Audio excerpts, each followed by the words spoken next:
When you get pregnant, especially with your first baby, and you say you want an unmedicated birth, the thing you hear so often, or at least I did, is don't be a hero, don't be a hero, don't be a hero. And hear me out for a second. I didn't not want the epidural because I just wanted to suffer, or because I thought it was like more heroic to give birth without it. I didn't want the epidural because I was more afraid of giving birth on my back, stuck to the bed, wrapped in cords with a catheter, than I was of giving birth actually and going through birth pains. I also really didn't want to tear, and giving birth on your back increases the risk of tearing.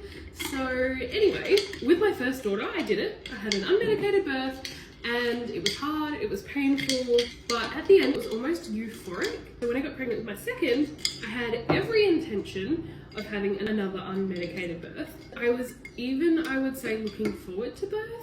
Anyway, things went sideways with her very fast. I ended up having to be induced, and the induction contractions were unlike anything I have ever experienced. They were so painful, very quickly too much for me, so I asked for the epidural. I thought would be relief from the excruciating pain I was in. Ended up being a 30-minute breather, which I am very thankful for. I got half an hour to like catch my breath again, rest for a second, but after that it stopped working, and so I ended up having to do everything I didn't want to do, everything that I was afraid of, which is being on the bed, wrapped in cords, the whole nine, and I was also in excruciating pain.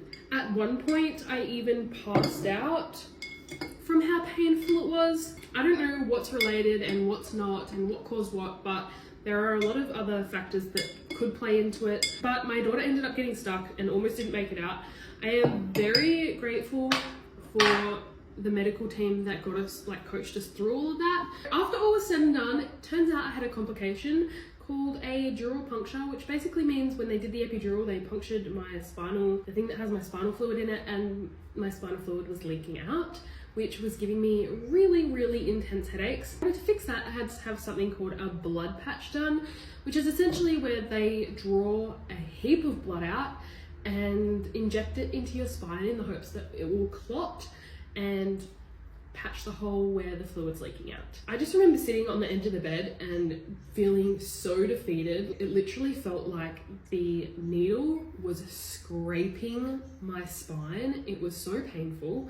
And because of the complication, I had this massive headache. So I was, just sitting on the end of the bed, leaking, bleeding, enormous headache, and I felt so inhuman then. After they had done the procedure, I had to be flat on my back for 2 hours to make sure that the blood stayed in the right spot and to give it time to work. Thankfully, after all was said and done, it worked, the headaches stopped, and that was that. But I definitely didn't feel like I had taken the easy way out. If anything, that experience only confirmed my fears in the beginning. So, if you want an unmedicated birth and someone tells you don't be a hero, just completely disregard that advice. Trust your gut. I mean, keep your mind open to possibilities. Sometimes things don't go the way we plan them to. Just know that if you do get the epidural, it's not necessarily any easier.